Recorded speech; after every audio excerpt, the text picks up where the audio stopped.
What's up, you guys? Welcome back to my channel, Real Talk Recovery, where we talk about recovery from addiction and I share my life with you. My name's Nicole and I'm an addict, and my sobriety date is July 13th of 2015. And I do utilize medically assisted treatment. I'm currently on 2 milligrams of Suboxone, tapered down from 12 milligrams. And so I actually share my journey here tapering, and we do all kinds of like meetings and support groups here. I also just share a lot of my life and the things that I went through when I was in my active addiction. So if you guys are new to my channel, please consider subscribing. Tonight we have a special guest coming on. We have Chris with a K. Everybody knows him as Splinter from Prison POV, the YouTube channel. Um, so me and Chris met here on YouTube, and he's been following me for a while because he was coming over to my channel because it's about recovery, and we have a lot in common because he is also on a maintenance program. And so, hey Raymond, hey Sam, hey Nicole, hey Rosie, hey Melissa, hey you guys. So we're both on maintenance programs, and so he started coming over to my channel, and then he ended up getting an interview on Lockdown 23 and 1. Then I got an interview on Lockdown 23 and 1, and ever since then we've just been helping each other out. He's been a solid friend of mine who, no matter what, he is down and loyal to just support me. And it's not very often that you find friends like that here on YouTube who will, be loyal to you no matter what. Like they're not going to let the gossip or anything like that come in between your friendship. So I really, really appreciate Chris. He's a good guy. I look up to him. I don't know if I would be say I look up to him, but I admire him, and I like that. I like that he has respect and loyalty because I believe in that too. Y'all know what I mean. Y'all know what I mean. Um, hey Roro. So what we're gonna do is we're gonna wait for Chris to get his little hind end over here. I think he had to go to the bathroom before he could come on. I'm gonna link his channel, you guys, in the comment section, so that way those of you guys that maybe are not subscribed to his channel already, you guys can find him here.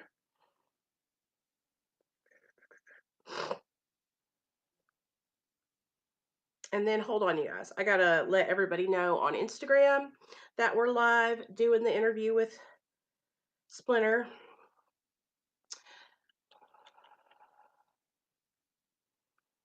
Y'all are gonna get to do this with me, okay? So don't laugh. Y'all don't laugh at me, okay? Here we go.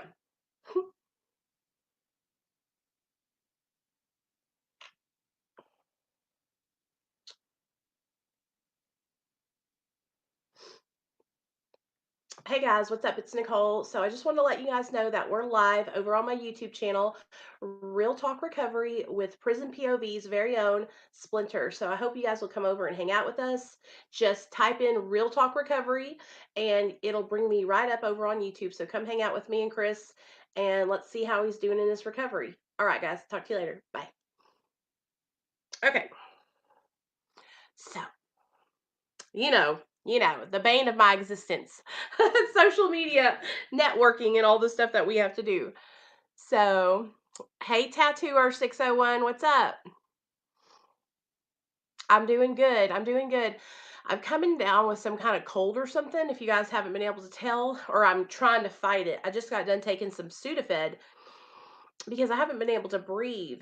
So, my husband went out and got me some medicine so that way I can actually breathe through my nose. But it's just, I hate it. I hate not being able to, like, I just don't like that pressure in my head, and that's what it is whenever I have like a head cold or something. It's like right here, right in my sinuses. Oh, it really is. And you know what, our cars were covered with like pollen the other day. So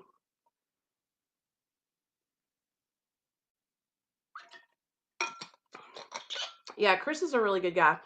um he's on a maintenance medication. He was on Suboxone, and that's kind of like what we're going to talk about today. did he have a hard time finding stuff? They have the first confirmed case of coronavirus here. You know, my husband works for a grocery store, so I mean, we're gonna get whatever we need. But no, he didn't have a problem. Hey Daniel, what's up? I'm glad you made it. Here in Arkansas, like people are buying stuff off the hey Lakeisha, people are buying stuff off the shelves. And I'll tell you, this is what's going on. So Walmart, can't get he can't get they can't get things shipped in from China. So now the only stores that are going to be here, hey Chris, are What's are you up? coming from China? I'm not from China. How What's up, man? you doing? Of I'm doing good. Thanks for coming over and hanging out with us tonight. I was telling course. everybody, I was just telling everybody that, we met on YouTube and we both kind of, I think I started my channel before you and then you started after me, but we both kind of, went on to Death's channel. And I think that's kind of how we linked up is because we both watched each other on Death's channel, right? Right, that's it. Yes, I was watching your channel when I started my channel because I was detoxing off of methadone. So I Right. was watching your recovery stuff, and then I believe you went on Josh's channel a little bit before I did. Yes, I went right after you. Yeah, we've been Okay. supporting each other from the beginning. That's what I was telling everybody. I was like, it's hard to find people on YouTube that are like loyal and they support you no matter what. And, it's easy to get caught up with like people will whisper stuff in your ear and try to start drama between people. And it's like, you don't let any of that, you don't let Oh, any of that get in here. So mm, I'm like, he's a real one because it's so hard because most people, they hear that and then they're like, oh, blah, blah, blah, blah, blah. no, we So don't get. this Right, right. We don't let that get to us. Okay, so let me tell you.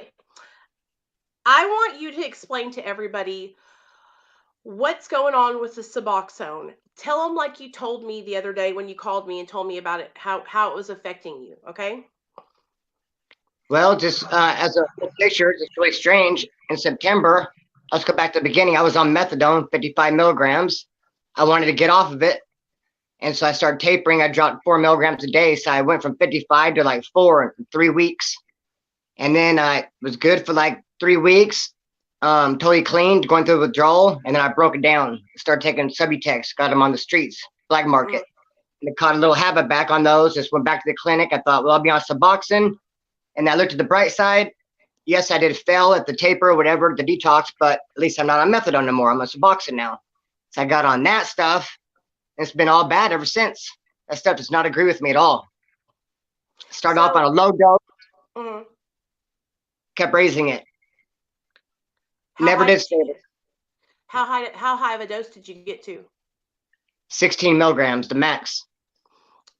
Okay, so when you tell me that, Because I had my take homes. And so I'd be on 16. I would take a little bit from tomorrow, you know? So, like, shit, yes. maybe like 15. And then I got all paranoid because I read some blogs how people were, it was affecting their urinary tract if we went above 16. So all of a sudden, I got urinary tract cancer after I went a little bit too high. You So know, how many people do that. for my urinary tract. Dang it. Right. You know what? That's the one thing that I tell people when they reach out for help. I tell them, do not get online and watch any videos about anything because No. your experience is going to be different than anyone else's. And when you plant that seed in your mind, it's like you're making it happen. You know what I mean? Plus, I think some of that shit on there is made up anyway. Right, right. So when you say that it wasn't working, do you mean like it like Yeah, I for was three sick all weeks day. go ahead, huh? I was sick all day. I didn't mean to interrupt you. Sorry. It's okay. I was just sick all day. I never did stable out. It was just Okay. withdrawals all day, having trouble sleeping, everything, just grouchy and just kind of like the crawling skin. Hmm. I would feel I've good for heard. a little bit. At first, Uh-huh. when I first took it, I'd feel good for like about maybe an hour and then just Hmm. go away. Damn. So I See, know. I've heard of one case that was similar to what you're saying, and Her name's Lisa, and she's been a follower of mine for a really long time.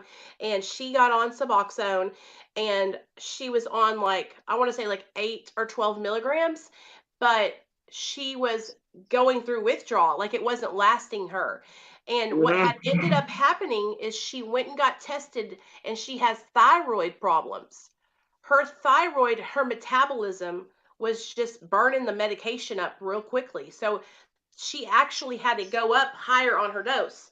So, I mean, you seem like like to me, you seem like you got a high metabolism. You know what I mean? And Maybe now it that's. seems like I have thyroid problems too. Oh, God. Shut up. Darn it! So tell me this. How did you transition off the Suboxone onto the methadone? They made me. I went to the clinic and they made me not take it for 2 days. Uh huh. And it started me off at 20 milligrams. It didn't even really help. Then 30, Uh huh. 40. Now I'm at 50. And even Okay. if now that I'm back on methadone, it feels kind of weird. It doesn't even feel like it's affecting me like it did before. It's kind of Like weird. it feels like it's not strong enough. Not strong enough. Yeah, it's not really keeping me well and holding me. Uh And huh. it's kind of weird. My sleep, like I haven't had good sleep at night. But yet I've been taking some big naps. I nodded out on the couch a couple of times. So I thought probably why I'm not sleeping at night because I just sleep all day. That's what So it is. And that's what happens to a lot of people. And you're only on 50 milligrams. Like, I know, I think like the highest you can go here in Arkansas, I think they can put you up to like 130 or something. But yeah. when you first get that initial dose of methadone in the morning, because it's not okay, Suboxone is a partial opioid agonist, and methadone is a full. So when you get that first dose of methadone in the morning, you're getting that full effect, okay? And so Mhm. it's going to make you like, you know what I'm talking about. You know what I mean. When you get that dose, you feel like, oh yeah, I'm gonna smoke me a cigarette. I'm gonna go out and to do this, do that, and the third, and then you come home and you crash, you know. Yes. And so what you got to make sure of that you're doing is that maybe get yourself like a planner or a little calendar. I know this sounds lame, but I'm serious. And like get yourself a little schedule of things to do in the morning so that way you're not laying down and taking a nap at noon, you know? Mhm. I need a schedule anyway because I'm really scatterbrained. I know I am too. I think I that don't also follow has to through. do because we use drugs and our it's like when we use drugs for so long since we were younger, it's like it really does affect the nervous system and our brain, you know what I mean? Hmm. It does. So when I find that I can focus on things and have a schedule, it helps me to be more successful throughout my day. Um, Mm. what happened with a job? Have you been able to find a job yet? No, I'm still Okay, looking. I'm going to help you out, okay? I'm going to help you out. We have Dr. B actually works with the Homeboy Industries. Have you heard of them? Mm-mm. Okay, Homeboy The homeboy, Industries is homeboy industries. yeah, it's literally a program that helps guys just like you who are Mm. coming out of prison, who are covered in tattoos, who have felonies, get employed. Awesome. So that way you can have a job because that's got to be like discouraging. You know what I mean? It Like is. to be a And I keep man that having leads too. I keep having leads. Like this guy for sure, if you talk to him, it's gonna happen. And uh go through all the bullshit. And then even I gave this one guy my damn DMV printout, which costs $5. It has to spend 2 hours of DMV getting it. And I give uh it to him, he'll call me back. It's like, well shit, shoot me that $5 back then. right, What I right. felt on him. What kind? But then I've talked to some other people and supposedly I have a lead here or there. I'm gonna talk to somebody tomorrow and just keep pushing forward, just keep trying. Something will happen eventually. Oh yeah, yeah, yeah. What do you do for work? Are you doing like? Are you a construction worker, carpenter? Yes. See, I have so much prison time, I don't really have like a trade or like a skill. So I'll just Right, be like, whatever the trade is, I'll be like the helper, the bottom guy. The guy right. digging the holes or just with carrying the shit, just whatever it is. But I don't mind that. You could do So it's just anything. whatever. Yeah, go get it from Daddy. Sorry, That's that okay. was Nate. My little boy decided to pop in and say hi to us. I So might say hello. I think that I don't think once you get to like I think that if you get hooked up with the Homeboy Industries, I know this for a fact that they'll be able to help you find a job, especially since you're staying sober and doing the right thing. Tell Daddy I'm recording. Love you. Bye. Especially since you're doing the right thing, you're staying sober, and you're not causing no trouble or anything like that. Like, they should be able to help you out. And what I'll do is I'll ask Dr. B to give me their phone number, and then I'll call them, or I'll just give them straight to you, so that way they can hook up with you, because I know that they have so many different programs like that They in do. California, because it's so big. They don't have stuff Mm-hmm. like that here where I live. So you're really, really Oh, fortunate, you know? they do have. I had high Um, hopes for this thing called the Department of Rehabilitation, and what it mhm. is, it's mainly for people who are like missing a leg or they need to be rehabilitation like that. But also, if you're a drug addict, you can get in. If kind of, you're not supposed to. No one knows that, but you actually can. And they even Mhm. accept people with methadone. They consider that rehabilitation. So I made an appointment. They do all kinds of good stuff. Put you through schooling and pay for you to fix your car. Give you all these vouchers. They really, really help you. So I made an appointment. It took like 4 months for me to get in there. When I got in there that day, I thought, cool, my problems are going to go away. They're going to help me. I'll go in there. They sent me another appointment for like 3 more months away. And then she said, at that appointment, 3 more months, there's going to be another appointment for like another 2 more months. So I was like, damn, it's drawn Oh, out. It take like a year to get any help, but right. I'll have something by then.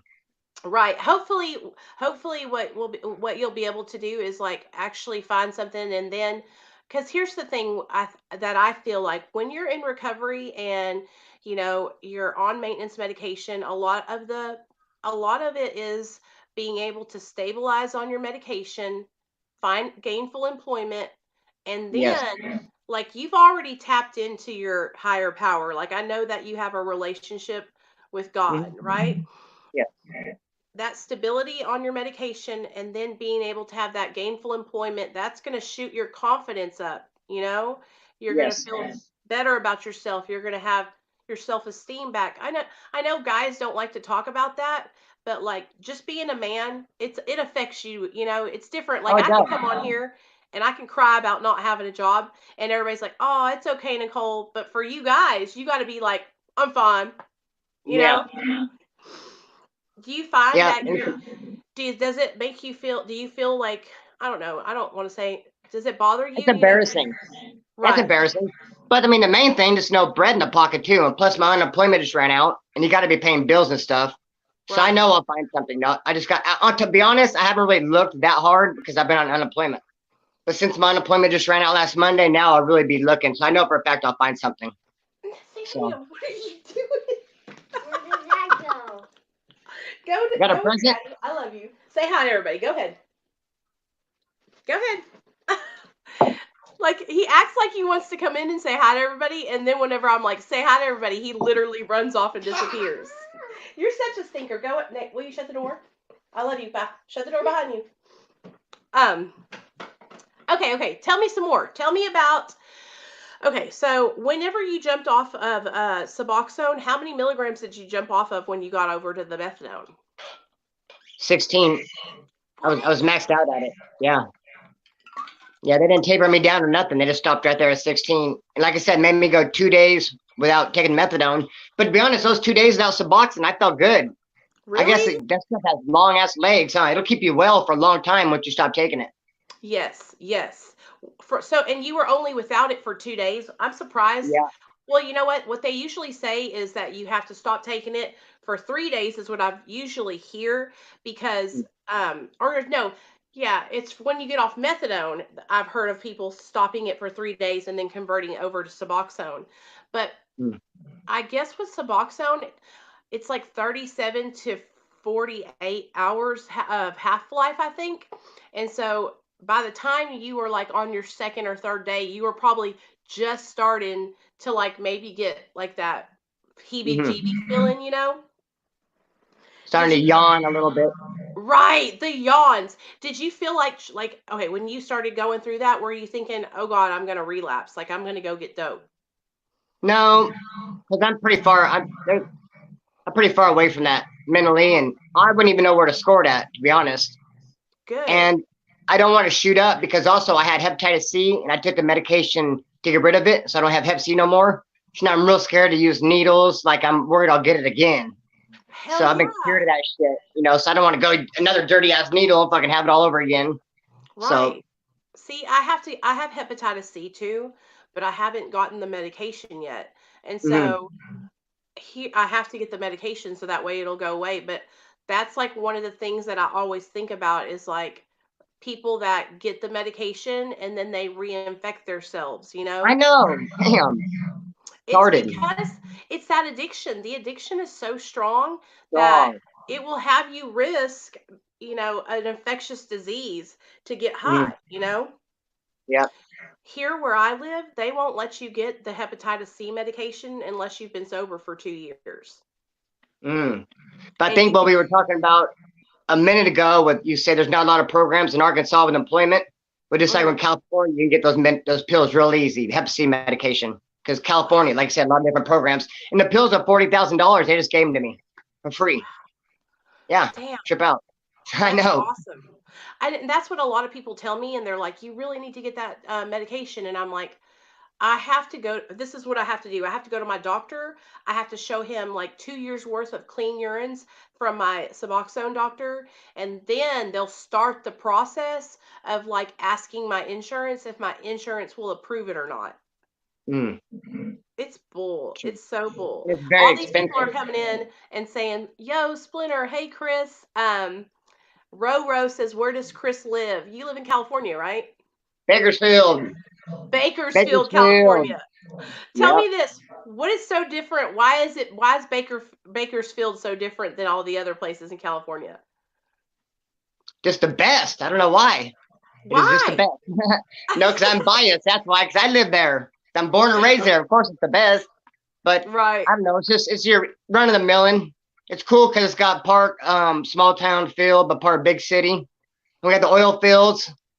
It's like one of the second largest leading oil producers in the United States. I probably had that wrong. People are going to come on and go, no, bullshit. The fourth largest, not the second. I know. You're a liar. It's in there somewhere, second, third, fourth. So it's just cool. It's a cool spot, close to the ocean. How long have you lived there? All your life? All my life. Yep. Born and Yeah. raised. I'm going to be here to the bitter end. Yeah, that's probably what I'm going to be here in Arkansas. I wasn't born here, but I've lived here almost all my life. So I'll be here until I die probably, or at least until Nate gets old enough to like live on his own or something like that. You know what I Mm, mean? Okay, so tell me this. Okay, so now you're on methadone, you're on 50 milligrams. Have you yes. noticed anything? Have you noticed any side effects that are, making you feel uncomfortable or just anything that you've been thinking about that you're like, first of all, why did you want to get off methadone in the first place? What is it about methadone that makes you feel like you don't want to be on it? Okay, what really made me want to get off it, probably because I'm a little bit ornery. And what happened was last winter, I had a job and I had got a settlement, like $16,000. But I Mm-hmm. had a job. It was getting kind of slow at work. And so I told one of my coworkers, I said, look, don't tell the boss nothing, but I'm going to take some time off work. Will you cover for me? Because he was like a part-time guy. I was like, I want to know if you'll cover for me before I go talk to the boss about taking time off. So I want to get off methadone so I could take the time off. I had the money. I thought, just get off of it. Because my cousin was getting off of it. I knew I didn't want to be on it forever. And I saw a good window of opportunity. But then that coworker straight stabbed me in the back and went and told my boss that I was trying to take time off. So then when I approached my boss, it made me look like I was trying to pull a double cross, and it ended up all weird. And I was not able to get off of it or take the time off. So in the back Uh-huh. of my head, I was like, well, I'm gonna get off one of these days. Fuck those dudes. Then later I saw another window of opportunity. At time it got slow at work. So I told my boss, I'm gonna take this time off. And then I was just gonna take 6 weeks, and I thought I'd be totally good. And I wasn't. 6 weeks off the methadone, I was still sick as a dog. Shocked Really? me. I thought I'd be totally clean. So then I was like, I started chipping on the Subutex on the streets. Got a habit going again, and then we got Suboxone at the How clinic. long how long were you, did you taper off the methadone or did you jump off that cold turkey also? No, but I tapered way, way too fast. I'm telling you, man, that is where everybody fucks up. I They went from 55 to 4 in like 3 weeks, 2.5 weeks. So I had to drop 4 milligrams a day because I just wanted off of it. How long were you on methadone before that? 2 years. Okay, so just think about this. 2 years, that's 700 days or something, it's Mm. 365 days in a year, so it's like 800 almost, something like that. And that's a lot of days. And A so lot of days. to go from, having that medication in your system for, 2 years to dropping it so quickly in three Mm. weeks, it's like that sets us up for failure. You know what I mean? It does. Like, now that you're back on the methadone, this is what I would do. I would get a job like you're trying to do right now. I would get like real strong in my foundation with my job, my recovery, and my spirituality with my higher power. Mhm. And then I would do that for like 6 months at least. And then if you feel like tapering, I'd go to the clinic and I'd say, I want to taper, but I want you to blind taper me. Ooh, what's that? That sounds interesting. That's where you go to the methadone clinic and they dose you every day, but they don't tell you how much they're giving you. So Oh, nice. instead of instead of giving you 50, they could be giving you 40. They could be giving you Oh, 30. They could be I giving like you that. 20. And you won't even know because it's all in your. Okay, It is. the withdrawal is real, but when you're in your mind and you're like, oh, I'm dropping down 20 milligrams this week, I'm not going to be able to handle this. You know what I mean? Mhm. Like, we overly psych ourselves out, and so I swear to you, it's like 30% physical withdrawal, and like the other It is. 70% is all in our head. Talk yourself into it. Yeah, I Probably know. make it I've done last it a million longer. times. Mm-hmm. You Yep. know, and You know what kind of withdrawals are the best? You know what kind of withdrawals are the best? Are the ones in county jail. And they throw you in a cell. You got action and no dope. All you can do is lay there and sweat it out. In 30 days, you're good to go. You're not even right, tripping. You're fucking stuck here. Whatever. You're worried it's about the other bullshit, the jail politics and all that, and you're over it. yeah, It's it's out here when you because got. you don't have the obsession in your mind. You know you can't leave the jail. You Mm-hmm. know you can't go get anything. So you just have to buck up and handle it. You know what I mean? And Yeah. so, like, when we're sitting at home going through withdrawal cold turkey in our house, we know that we can leave our house. We know that we can call this person or we could go down the street and find a pill or something. And so it makes it that much more difficult. But that blind tapering, man, I Mm-hmm. wish that they could do that with me on Suboxone because I had a friend and she actually works for a treatment center now.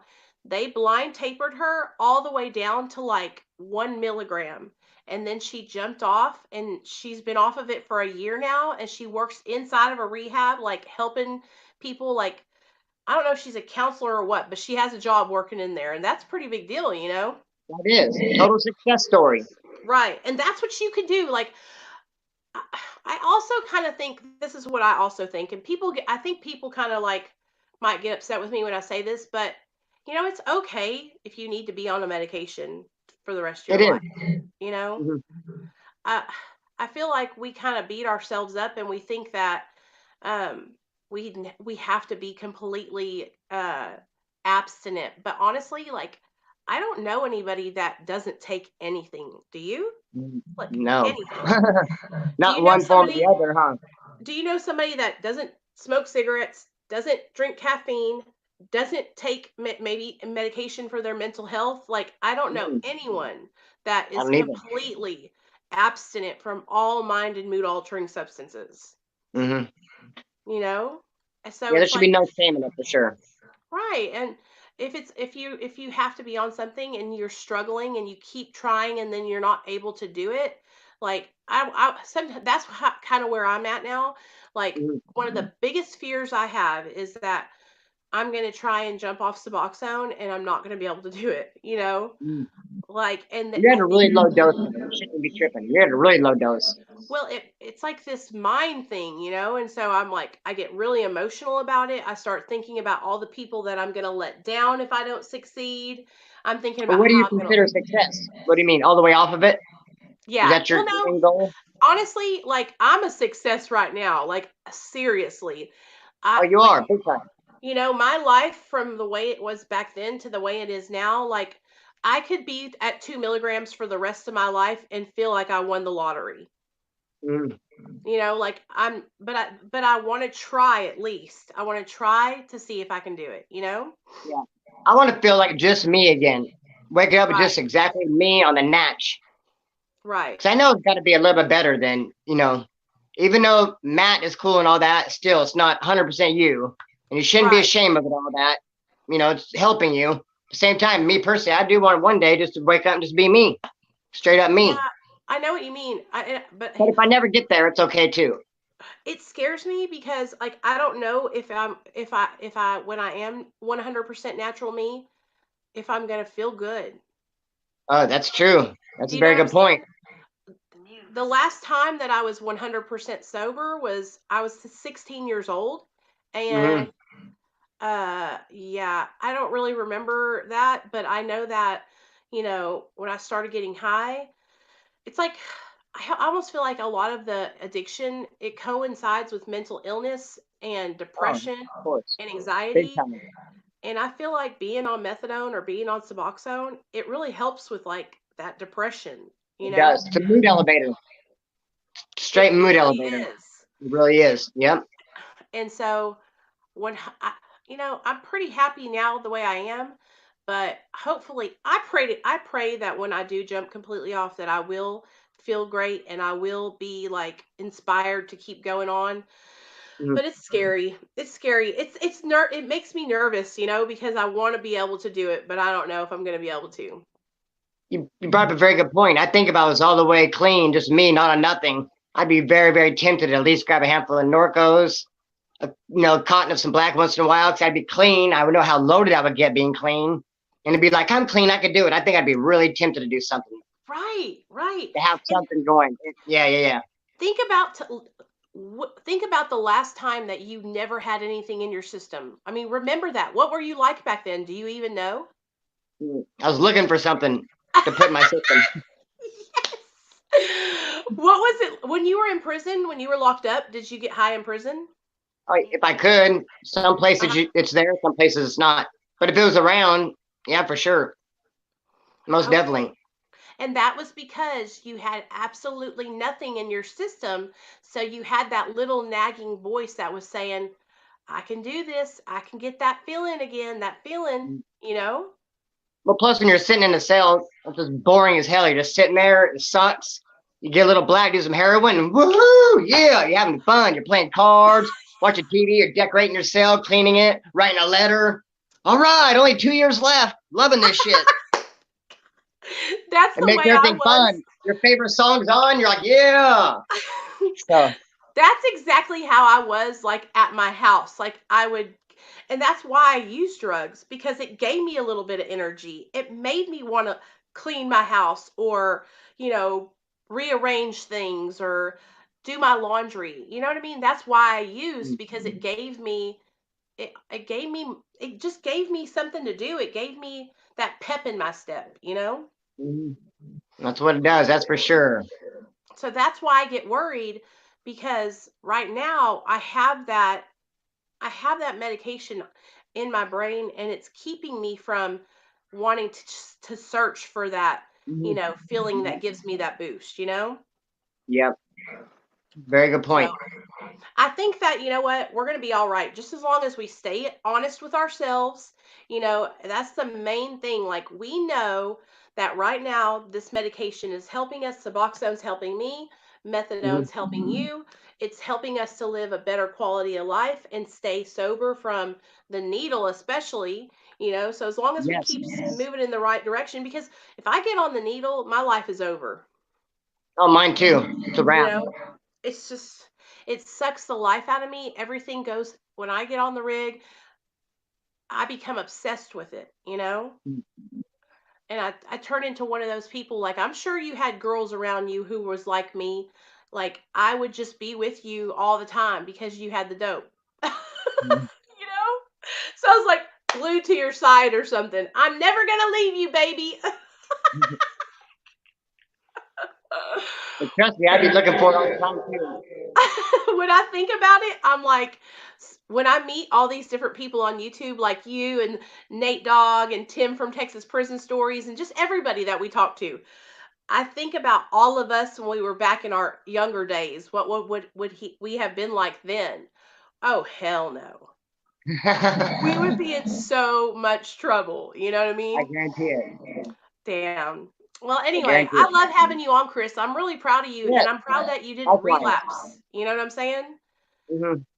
because you could have said Suboxone's not working for me, fuck this, and you could have went out and got high, you could have went out and got in trouble, and you could be live streaming from the penitentiary or something that you're not. Like, you made the right choice, you went right back and got help, and that's the right thing to do. You don't have to be ashamed. If something doesn't work for you, just go right back and ask for help. There's no reason to run from the problem. I'm gonna make you lifelong. I'm gonna make you a lifelong promise. If I ever decide to go do some heroin, I'll call you first, You and I'll tell better. you what I'm doing, Yes. what I'm feeling. I'll And give you I'll that help one you. shot to talk me out of it. I will help you through it. Like, I will sit You'll never get that's that phone call, but I'm ah, saying if I ever that's right. do, I will do anything to help anybody that calls I me. know you And will. That's what I love about lately you. here, the phone lines have been ringing a lot at the Real Talk Recovery household, and I'm telling you what, every time I get to talk to somebody that calls and just they just want to talk, maybe they're going through a hard time, maybe they relapsed and they're feeling ashamed. I felt the same way. I've done the same thing, so I totally understand. Yeah. You're made for this. You're perfect for what you're doing. Awesome. What are you doing tomorrow? Tell everybody about whose channel you're going on tomorrow night. I am going to go do. Thank you for reminding me. I'm going to do an interview tomorrow with Nate Dogg 916, and so it's not going to be live like this. It's going to be recorded, but just look for it to pop up sometime, maybe tomorrow night or Friday morning, Friday afternoon. And so you don't miss the Subdue's channel, Nate Dogg 916. That's right. Nate Good Dog dude. Good 916. dude. Nate Dog's a good You guy, and interviewed on there too, didn't you? You yes, interviewed on there. and he's solid. He's like he asked he's you'll like it. It's like very organized because y'all can record it and then he can upload it. So that way if anything happens, he can he can edit it out or whatever. Mm. Yeah. Over here, we're just free balling. That's yeah. I Free love you ball. so much, Chris, Isn't like that for when you're real. not wearing underwear? Shut up. Free ball. Yeah. We're Look at not free me. balling. I tell my little boy all the time, like he'll be like, "I don't want to wear underwear, mom," and I'm like, "Okay, you're free balling." He's like, he's so little. He says it too. It's so funny. I love being the mom of a boy because I couldn't have girls because I'm a boy mom and it's perfect. I'm just super proud of you, man. I love having you in my How do you life. You're too? such a good person. You're so solid, Love you, girl. and I want you to keep doing the right thing and come on my channel anytime you want. Okay? Will do. Will do. All right. Bye.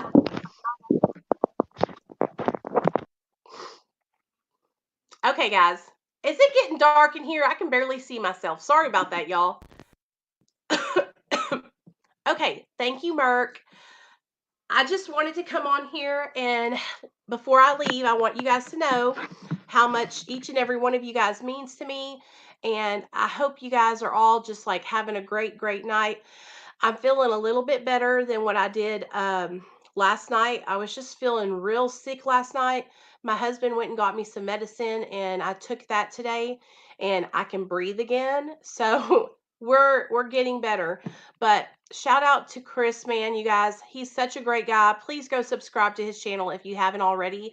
If you're somebody who is on Suboxone or methadone and you feel like you're alone. You feel like you're not sober or your recovery's not valid. I just want you to understand something that you guys can be here with us, right? We accept you no matter what. Being on maintenance medication is absolutely recovery, okay? If you need support, we do Mara meetings every Friday night at 7 p.m. Central Standard Time. If you don't know what Mara is, let me tell you. Mara is a medication assisted recovery anonymous. It is a new 12-step fellowship. It's about 2 years old, okay? We hold meetings every Friday at 7 p.m. Central right here on Real Talk Recovery, okay? If you're someone who goes to a clinic and you want to start your own Mara meeting, all you have to do is email marainternational.org and they will send you all the paperwork that you need to start your own Mara meeting in your own town. Okay, there are Mara meetings popping up all over the United States. They're not in all 50 states yet, but that's up to us. So if you want to start a meeting in your area, start. I feel like I'm so dark right now. Is that? Oh, look, I'm telling y'all a ghost story. Okay. Anyway, sorry. You can start your own meeting though, is what I'm trying to say, and we need more people out there that are supporting each other, non-judgment when it comes to medication assisted recovery. You guys, there's so many people that are on Suboxone or methadone that they feel alone. They feel not accepted. They've been made fun of. They've been judged, for being on a medication that's saving their life. All right. I would much rather see all of us on a medication, okay, that's keeping a needle out of our arm, keeping us healthy, all right? Um, and we're making good choices. We're staying sober. We're working jobs. We have our families back. Than for all of us to be out there on them streets in active addiction shooting heroin, It just doesn't make sense to me to see people tearing people down who are actually working to make changes in their lives. So, just so you guys know, I know a lot of you guys are new because you came over from Chris's channel. And like I said, thank you so much for coming over here, you guys. You didn't have to. And the fact that you did means so much to me, okay? Um, Chris's channel is Prison POV. So, oh, I'll link it for you guys real fast. Like I said, he's such a solid guy. He tells the bomb stories. And just like he said, he's been saying it in the beginning of his videos. He's telling his story from his point of view when he was locked up.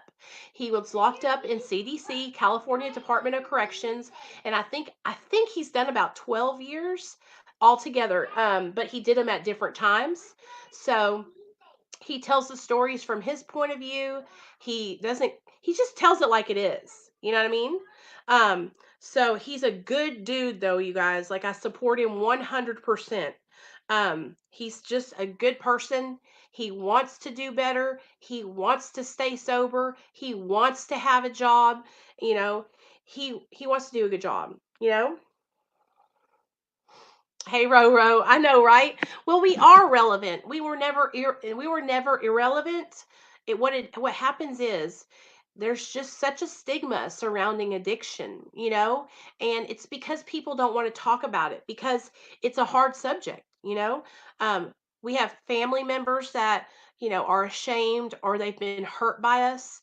We have loved ones who are in active addiction, and just it touches all areas of our lives. Do you understand what I'm saying? And so when that happens, you guys, it's hard to talk about. It's not an easy conversation to have, and it's not an easy conversation, especially for people who don't understand. You know, the disease of addiction is a powerful, powerful disease, and it can have a mother choosing drugs over her child. That just shows you how powerful addiction is. What's up, successful convicts, you guys? I'm doing an interview with, man, I hate to say this, but I don't even know your first name, but I know your YouTube channel, Successful Convicts. He's going to come over on Saturday with us during the day. I think I said at 2 o'clock, and we're going to do a live stream interview together. And he's going to share with us a different point of view, but it still has to tie in with addiction. And he's going to share with us how he struggled with an addiction. Y'all, you'll see. I'm not even going to tell the story. I'll let you guys come back and see it. But his addiction is a valid addiction also. A lot of people don't understand that addiction can manifest itself in many different areas of your life. You can be addicted to money, you can be addicted to drugs, you can be addicted to sex, you can be addicted to porn, you can be addicted to gambling, you can be addicted to food, you can be addicted to spending money. I mean, I could go on and on and on. Addiction is just it's a mental obsession.